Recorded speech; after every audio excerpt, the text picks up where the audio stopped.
ny mofinaina isan'andro atolotry ny mpitandrina rakotina valina maoly.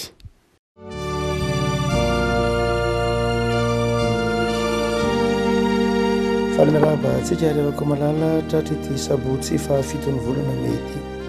ny firaina valahatra antsika anio dia ny taratasy ny soatan'ny Paoly ho an'ny Timoty toko fahatelo andininy fahaefatra ambin'ny folo ka hatramin'ny dimy fahaenina ambin'ny folo farany amin'ny anaran'i Jesosy. Izany zavatra izany dia soratako aminao na dia manantena akaty aminao faingana aza, fa raha tratra ela dia ny ahafantaranao izay fitondratena mety atao ao an-tranon'Andriamanitra dia ny fiangonan'Andriamanitra velona sady andry sy fiorenan'ny fahamarinana. Ary iaraha manaiky mihitsy fa lehibe ny zava-miafina ny amin'ny toe-panaraka an'Andriamanitra dia ilay naseho teo amin'ny nofo no hamarinana tao amin'ny fanahy hitan'ny anjely no toy tany amin'ny jentilisa ny noana teny amin'izao tontolo izao nakarina tamin'ny voninahitra. Ray maso no manamasinana ny fahamarinana ny teny fahamarinana. Amen. Ny fiangonan'Andriamanitra velona sady andry sy fiorenan'ny fahamarinana. Ny fiangonana eto dia hoarin'ny Paoly amin'ny andry sy fiorenan'ny fahamarinana. Tsy dia matetika miverina loatra ity voambolana fampiasan'ny Paoly ity manondro ny fiangonana ho andry sy fiorenan'ny fahamarinana, fa amin'ny taratasy izay nosoratany ho an'ny Timoty eto ihany no tena manindry izany andininy izany hoe ny fiangonan'Andriamanitra dia andry sy fiorenan'ny fahamarinana. Raha toa ka azavaina ilay atsipirian'ilay teny, ny teny hoe andry dia tsy dia vaovao loatra, stulos ny teny grika, tsy dia vaovao loatra amin'ny soratra masina, matetika tenenina amin'ny soratra masina ny stulos izay ilazana tsatoka matanjaka anankiray na andro izay manohana ny tafo na manohana ny rihana tamin'ny fotoan'andro tany amin'ny civilisation grika izay lasa lavitra, efa lasa lavitra tamin'ny fanaovana trano, dia misy ny andry izay mitondra ny tafotrano, ny andry na poteau ianareo amin'ny teny frantsay, ndraindray koa atao colonne dia izay mitondra ny tafotrano ary mandrakariva dia efa nomanina miloa izy ireny, efa antondra raha mihitsy ny fikarakarana ny atao hoe colonne na ny andry, ary misy endrika manokana raha haingo trano izy ireny, haingo tanàna mandrakitiny androany raha makany amin'ny tanàna maro amin'ny faritra ataontsika hoe Asia Minoro fahiny ianao na ny Turquie na ny Grèce amin'ny fotoana ankehitriny dia mbola mahita ireo karazana tempolo fa izay ahitana andry isan-karazany manaingo sy manohana ilay tafotrano. Fa ny faharoa dia ny andry dia mipetraka amina fanorenana. Raha ohatra ka manao marin-trano dia ny andry dia tsy apetraka fiapetraka fotsiny fa manao fototra ijoroany iny andry iny. Iny fototra iny no atao hoe edra na edraios, izany hoe lay fototra ijoroan'ilay andry zany. Raha ohatra ka malemy le fototra dia miletika fotsiny any tany lay poteau zany na lay colonne na lay andry, fa tsy atohana n'ilay tafotrano mihitsy dia na lay rihana raha amin'ny andro ankehitriny, fa tsy maintsy atao amina fototra mafiorina tsara izy, amina fiorenana mafy tsara izy. Fototra dia eo ambonin'iny no mitsatoka lay andry. Lay fototra dia mandrakariva tsy tazana, lay fototra mandrakariva tsy hita, fa lay apahany amin'ilay fototra ihany no hita, fa ilay colonne na lay andry no tazana. Sary miteny ho azy zany ry havako malala. Raha miteny zany Paoly eto manao hoe ny fiangonan'Andriamanitra dia andry sy fiorenan'ny fahamarinana. Lay fahamarinana zany no tafo no tohanan'lay andry, lay fahamarinana no tohanan'lay colonne ary lay colonne na lay andry dia mipetraka eo ambonin'ny fototra. Dia afaka malala ohatsika hoe mazava be zany sary zany. Mazava be zany sary zany, fa lay fiangonan'Andriamanitra zany no miantoka ny fijoroany antsoiny hoe fahamarinana. raha mitentsika hoe fahamarinana eto dia aleta ihany teneniny paoly efa narahantsika matetika izy io fa tsy de tena le fahamarinana amy lafiny droit romain loatra io, lay fahamarinana ataotsika hoe am'lay lalàna eritreretitsika tsy zay loatra fa le fahamarinana araka an'Andriamanitra,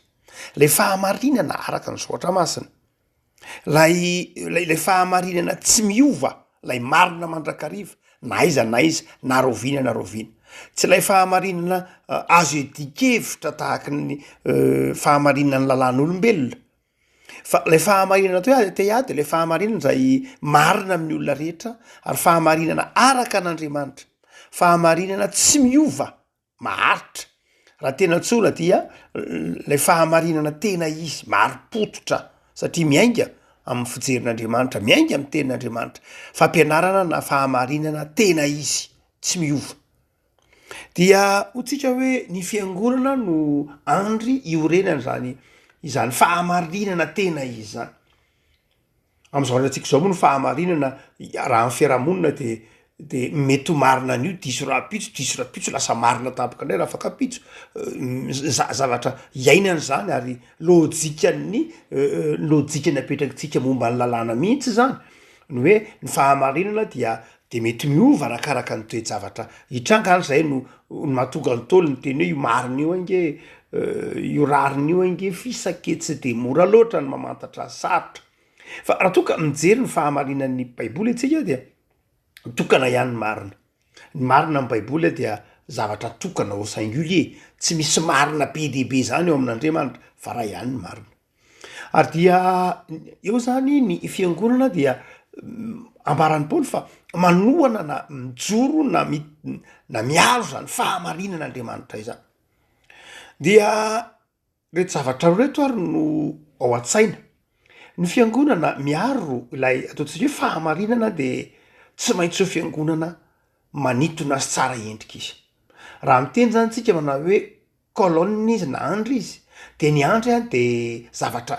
tsara endrika, fantatsika fa raha mbola mijery an'ireny ataontsika hoe andry any am'ireny tempolotrana indreny tsika de mahita hoe ity dia manana style grika, ty manana style korinto, ty manana style baroka sy ny sisa rehetra inlay colonne haingotrano zany lay colonne na lay andry, tsy hoe vatakazo atsangana fotsiny na vato atsangana fotsiny ka anelingelina amin'ny maso fa andry vato atsangana ary manohana fa saingy tsara endrika. Tsika hoe ny fiangonana raha toa ka vavolombelo ny fahamarinana manohana ny fahamarinana izy de tsy maintsy ho tsara endrika izy, tsara endrika amin'ny lafiny hoe izy ny vavolombelo ny fahatsarana. Lay fiangonana zany dia tokony ho manitona, tokony ho manaitra, tokony ho zavatra tsara no ahitana azy, tsy zavatra tsy korotana, tsy zavatra ataontsika hoe tsy manaitra na manelingelina, fa na dia eo voatrano lay andry manohana lay rindrina lay tafo de izao mahafinaritra ny tsy tsapako re manelingelina satria vita rafitra tsara endrika. Fiangonana tsara endrika zany ndray avako malala afaka manohana zany satria fahamarinana ny tenin'Andriamanitra izany. Fiangonana maneho amin'ny ety ivelany fa tsara, tsy lay tsara amin'ny lafiny hoe endrika ivelany fotsiny ihany fa tena tsara amin'ny lafiny manontolo mihitsy, tsy tokony adonontsika fa zava-dehibe amin'ny kolotsaina grika no antsoina hoe estetika. Ary Paoly de nanao zava-dehibe mihitsy koa ny estetika amin'ny fotoana impiry moa tsy hitantsika amin'ny zoatra masina natsotra hoe estetika. Marina fa tsy de tena hoe manompo ny estetika loatra ny fiangonana amin'ny lafiny fanaovatrano na ny maritrano, saingy kosa eto Paoly de manazava an'izany tsara mihitsy fa zava-dehibe koa ny anananao fiangonana manaitra, tsy amin'ilay hoe rafitrano loatra iny moa zany fa amin'ilay filaminana anatin'ilay fiangonana, amin'ilay fiainam-panahin'ilay fiangonana, ary aterak'izay dia mety ho hita miariary amin'ny fahadiovan'ny trano amin'ny endriky ny trano. Ny fiangonana manohana ny fahamarinan'ny tenin'Andriamanitra, ny fiangonana manao fampianarana maripototra, ny fiangonana mijoro vavolombelona de zao tsy maintsy ho fiangonana tsara endrika izy amin'ny lafiny manontolo mihitsy. Fa ny faharoa de zao lay io lafiny tsara endrika io dia miorina amina fototra mazava, hoy tsika atao hoe edraios na edras, zany hoe io fahatsarana io de miorina amina fototra mazava io le teny hoe fiorenana zany hoe lay fahatsaran'lay fiangonana lay fahatsaran'lay fiangonana ka mahatonga azy ho afa manoana ny tenin'andriamanitra ny sitrapon'andriamanitra afa mijoro vavolombelona de miorina amina fototra izay mandrakariva raha tsy taza maso eo jesosy kristy io matetika tondronao io fototra io vato lampy io zany hoe eo lay tsara endrika hita maso fa ao ambaniny eo de misy zavatra miafina misy zavatra tsy tazana feno nefa miantoka ny fijoroan'lay fiangonana miantoka ny fijoroan'lay andry ary ny fijoroan'lay andry no miantoka ny tsy faharavan'ny tafitrano na lay fahamarinana dia eo rehefa ko malala no ny tokony ho tsaitsika ny hoe misy misy ao anatin'ny soatra masina miveriberina mihitsy ny hoe misy ny fototra dia Jesosy io lay manoana io le fototra hijoroany lay fiangonana lay tepolin'andriamanitra lay fiangonan'andriamanitra velona de Jesosy tsy hita io ry havako malala fa ao anatin'io io le tenenin'ny Paoly hoe manana rakitra amin'ny vilantany zahay io lay manoana lay fototra miantoka ny fahamariny fijoroan'ny fiangonana ry havako malala zava-dehibe no tokony ahatsapatsika fa Jesosy no miantoka ny fahatsaran'ny fiangonana Jesosy no miantoka raha ohatra ka mijoro tsara ny fiangonana tsara endrika sy mahafinaritra izy de tsy nohotsika olombelona tsy nohotsika pino ao anatin'ilay fiangonana ka hoe zay ny mahatonga an'io milamina zay ny mahatonga an'io tsara tsy ny fahendren'olombelona mihitsy ny mahatonga ny fiangonana ho afa mijoro hanaitra hanitona izao tontolo zao hanatona ny Kristy fa izao Kristy ihany no miantoka ny fijoroan'ny fiangonana ary io nefa ny teneny manao hoe io fiangonana eo ambonin'ity vato lampy ity no ahoroko ny fiangonana eo ambonin'ity fanorenana ity marina loatra fa tsy vato tsotra no ndresahany tsy edrasy akory no nampiasain'ny Jesosy raha ny teny teo izy raha ny teny hoe fa Petrosy no nampiasainy fa na izany de manazava fa mazava tsara fa ny fiangonana de miorina ao am' Jesosy Kristy tompo lay tena vato lampy lay vato lampy zay mampijoro azy reheafako na ao anatin'ny fiangonana nge de misy an'izany mandrakariva misy karazan'olona roa zany ao anatin'ny fiangonana io misy ilay karazan'olona zay tena hoe hita miariary izy ao anatin'ny fiangonanao ao anaty fiangonana mety ho isika io hita ety velana me aindreo mafinaritra amin'ny lafiny maro samy hafa fa ao anatin'ny fiangonana io koa misy olona koa tsy hita mihitsy fa mpanoana fotsiny tena fototra iorenan'ilay fiangonana mihitsy misy hita de hitatsika eny amin'ny fanimpona eny izy tazana mandrakariva isan'ny nalahady tazana amin'ny fanimpona mafinaritra fa misy kosa nefa faka na fototra izay takona tsy tazanao anefa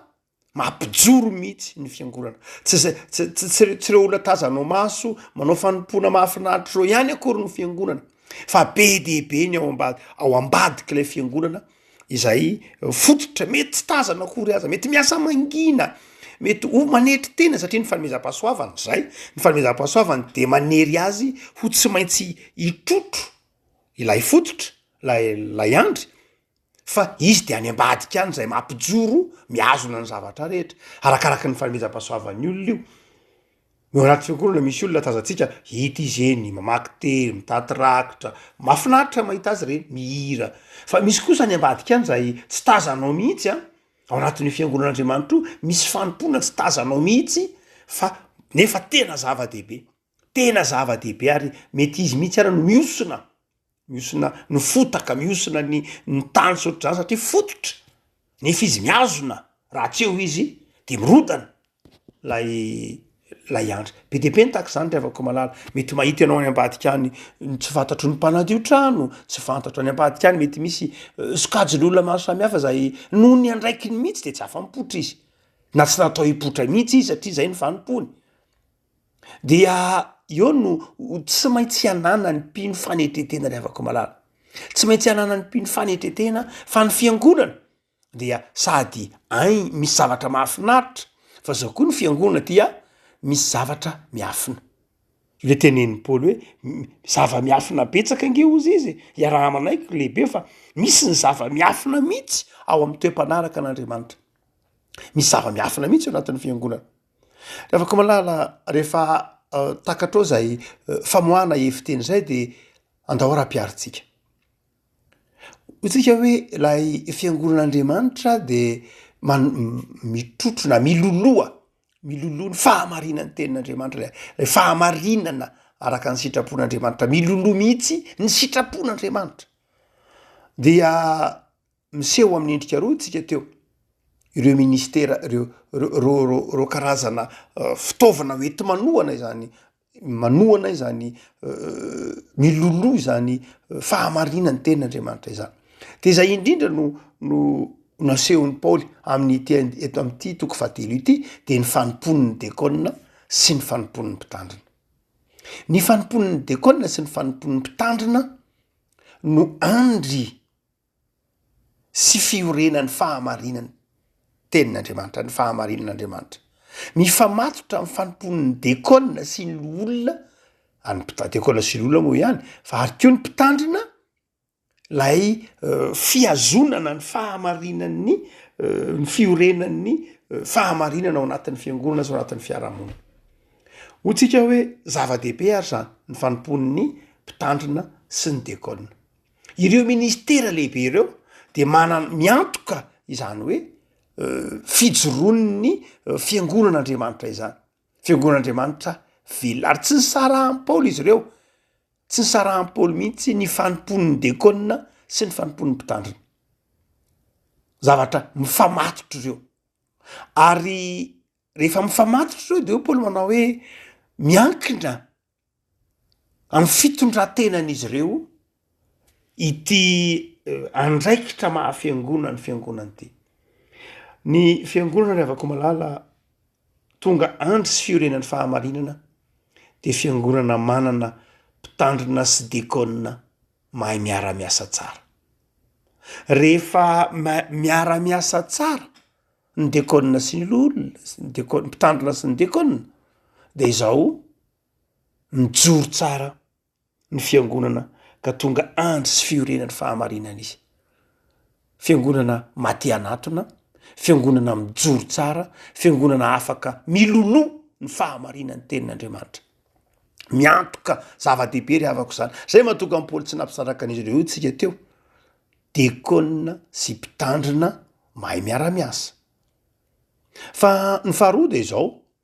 raha mamaky le andininy vitsivitsy any amin'ny andininy voalohany ka hatramin'ny fahatelobeny folo sika de izao koa eo amin'ny lafiny etika mihitsy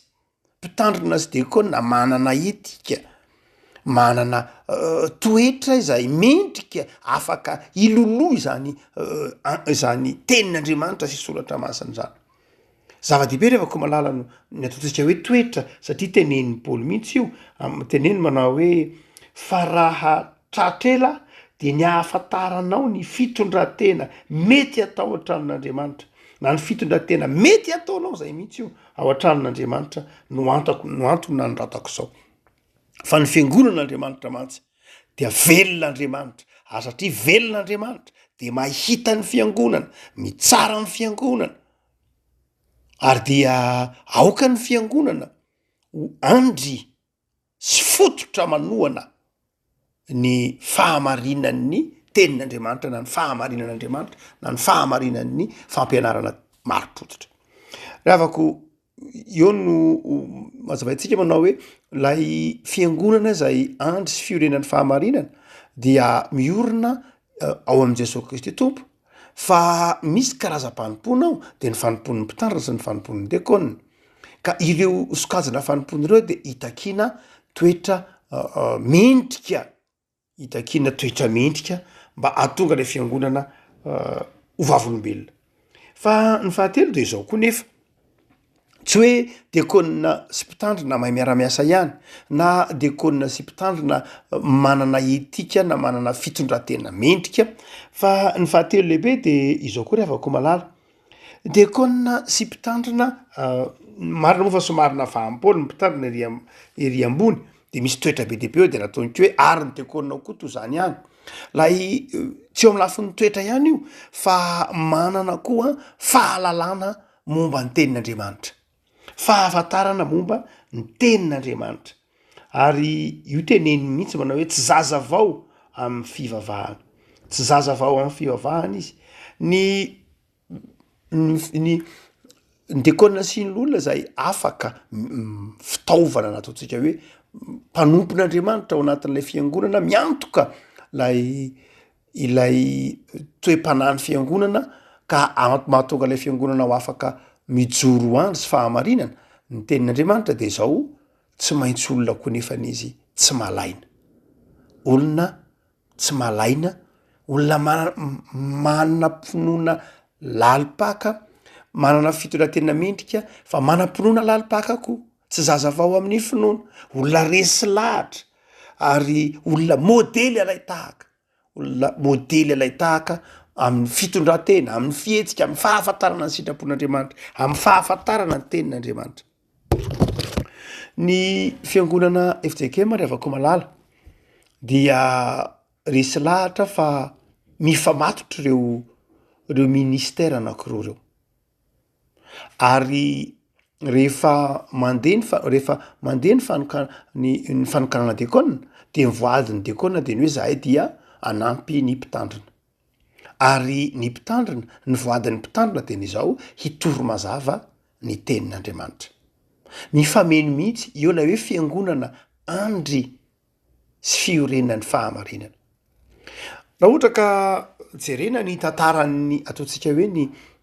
fandaminan'ny raharaha tao anatin'ny FJKM ry havako malala de afabe mihitsy. Raha ohatra ka mijery ny fiangonana réformé tsotra ianao, atao ve ny fiangonana réformé hitanao any amin'ny Europa ohatra, de tsy mitovy amin'ny rafitra ny fiangonana FJKM na de réformé aza ny FJKM. Ny FJKM de fiangonana réformé mihitsy ao anatin'ny fonona réformé, ao anatin'ny mpikambana, ao anatin'ny fiangonana réformé manerana an'izao tontolo zao izy, mivoy ny miazona sy mivoy ny fotom-pampianaran'ireo ho mpanitsy vavahana. Fa izao eo amin'ny rafitra fandaminan'ny fiangonana FJKM de manana zay iavahana izy. Misy dika zany ry havako malala. Raha ohatra ka makany amin'ny fiangonana hafa ianao de misy ny fiangonana réformé zany, misy ireo atao hoe conseil presbytéral zany hoe lay olona zay fidin'ny olona mba hitantana ny fiangonana, conseil presbytéral hotsika teo, zay any amin'ireo fiangonana maro miteny frantsay na ny MPF teto Madagasikara dia mbola nanana an'izay fijery zay ihany rehefa any aminy izy. Ary mandrakariva ireny conseil reny dia olona nofidina manokana, fa tsy voatery akory izy reny ho dekona tahaka an'izay mety ho hitantsika azy ety, fa ny FJKM no nanapa-kevitra manao hoe raha ohatra ka makamy fiangonana hafa zany anao de misy antsoina hoe komity, misy antsoina hoe komity izay mitantana ny fiangonana io, fa ny dekona sy ny olona de hafa ministera hafa mihitsy. Zany hoe misy ny olona, misy ny dekona, misy ny mpitandrina, misy ny mpampianatra teolojia, zay moa amin'ny ministèran'ny réformé. Fa izao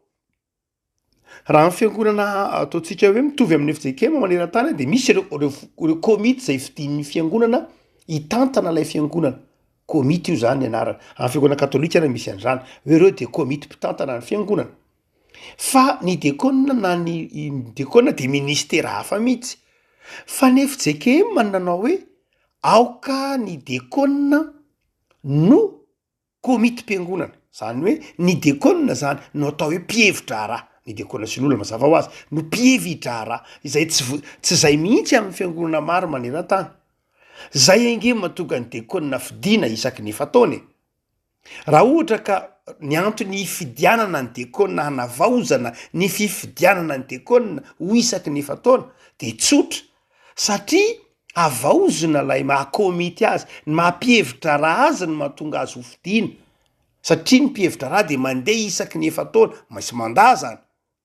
Fa raha ny tena izy dia ministerana dekona tokony raha ohatra ka jerena maha-ministera azy izy de tahaka ministeran'ny mpiandry, tahaka ministeran'ny mpitandrina de tokony ho mandramaty iny, raha tsy nisy soloana taony anga. Ministeran'ny olona de mandramaty, ministeran'ny mpiandry de mandramaty, ministeran'ny mpitandrina de mandramaty, satria ministera io hoentiny mandra-pahafatiny io. Ministerany dekona tsy zay ato amin'ny FJKM ny antony nahatonga an'izay hoe vidiny isaky ny efataona lay dekona tsy nohony mahadekona azy loatra fa nohony mahakomity azy na nohony mahampievitra raha azy zay no mahatonga azy natonga an'io ary faendren'ny FJKM zany ny hoe aoka ny dekona no sady mpievitra raha ka dia lasa voatery fidiny isaky ny efataona izy zany ny antony de zao ny FJKM manao hoe aoka tsy ho sarahana mihitsy no hoe mpanapa-kevitra sy mpanatanteraka raha ohatra ka afa ny komity mpiangonana de afa ny dekona sy ny olona amin'ny fanateranany azy dia miteraka fahasahiranany zay fa ny an'ny FJKM manana rafitra no ho anankiray ihany de izao ny dekona sy ny olona de sady mpanapa-kevitra mpitondra n'ilay fiangonana izy ireo zany no mpitondra ny fiangonana miaraka amin'ilay mpitandrina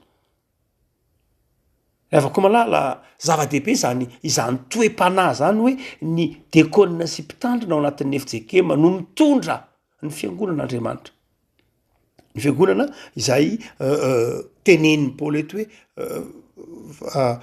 velona andry iorenana sy fahamarinana izay anakinan'Andriamanitra ny fijona vavolombelona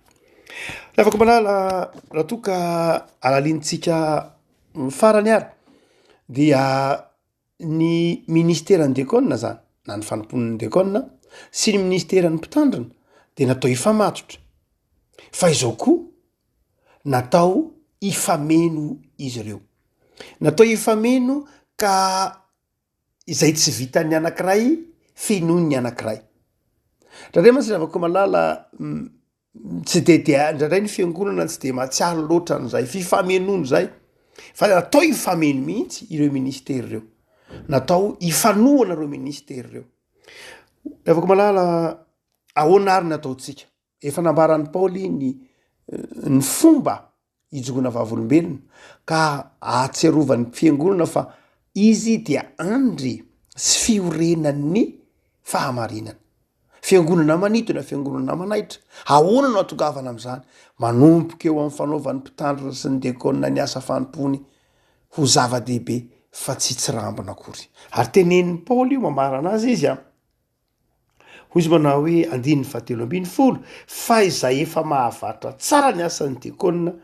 de mahazo toerana tsara ho an'ny tenany sy fahasaina be amin'ny fona ao amin'ny Kristy Jesosy io ry havako malala no ateraky ny fananany dekona ny mpitandrina moa io ihany mazava ho azy io zany nataontsika hoe ateraky ny na ny fanampiny nataontsika hoe fanomezana omen'Andriamanitra tsy te hitenitsika eto hoe tambony na takalony tsy zay loatra fa ny ampanantenain'ny tompony dekona mahefa tsara ny fanompony hotsika teo hoe mahefa tsara amin'ny fitondratena mahatandrina tsara amin'ny fitondratena ny mahavita mijoro vavolombelo anatin'ny fahamasinan'ny tenin'Andriamanitra de zao Paoly zay mahavatra tsara ny asan'ny dekona io de mahazo toerana tsara na ho an'ny tenany na eo anatrehan'Andriamanitra sy eo anatrehan'i Jesosy Kristy tompo afako malala mazava ho azy raha ohatra ka tsy mahavatra ny asan'ny dekona ianao zany manao zany ho atsirambina de tsy akasitrahan'Andriamanitra aoka zany ny dekona avatra tsara ny asa fanompony no hoe mahavatra de manao zany amin'ny fifaliana manao zany amin'ny fitiavana manao zany amin'ny njoto satria milolo ny fahamarinan'ny tenin'Andriamanitra ny fiangonana milolo ny fahamasinan'Andriamanitra ny fiangonana milolo ny fampianarana maro-pototra ao am' Jesosy ny fiangonana miantoka izany de ny fahamendrehan'ny dekona ny fahazoton'ny dekona sy ny mpitandrina ary indrindrindra miantoka izany ny fananan'izy ireo finoana lalipaka fa tsy zazavao amin'ny finoana tsy akory ivavaka sika tompo misotranao zahay fa nofidinao ny fiangonanao ho andry sy fiorenan'ny fahamarinana de enao Jesosy lay fahamarinana no loloavin'ny fiangonanao ary ianao raha teo koa no fototra iorenan'ny fiangonanao tompo hitakina toetra mendrika amin'ny fiangonana zany hitakina fahamendrehana hitakina toetra soa hitakina fahafoizana ary hitakina fomba fiaina mifanaraka amin'ny teninao de mivavaka zay tompo. Tianao ny fiangonanao dia amasino izy mba iloloa ny teninao, hanao ny teninao sy ny fahamarinanao Andriamanitra mihoatra noho ny zavatra rehetra. Ianao Andriamanitra tia ny fiangonanao, ko dia mivavaka zay tompo. Amasino ny fikelezanaina ny fiangonana, ary tario ny fiangonanao ho vavolombelona na iza misy azy. Ampahirezo ny diakona rehetra, ampahirezo ny mpitandrina rehetra, ampahirezo ny mpino rehetra, ary amasino mba ho fiangonana vavolombelony fahatsarana ny fiangonanao, ka ataona izao tontolo zao ho anao. De mivavaka zay tompo hoan'ny fiainana isan'andro amin'ny herinandro mifarana ity. Misaotra sy makasitraka tompo noho ny fanomezanao herinandro, dia ianao no omena voninahitra amin'ny herinandro manomboka rahampitso indray. Anapaka eo aminay Jesosy ny fiadananao sy ny fifalinao. Amen.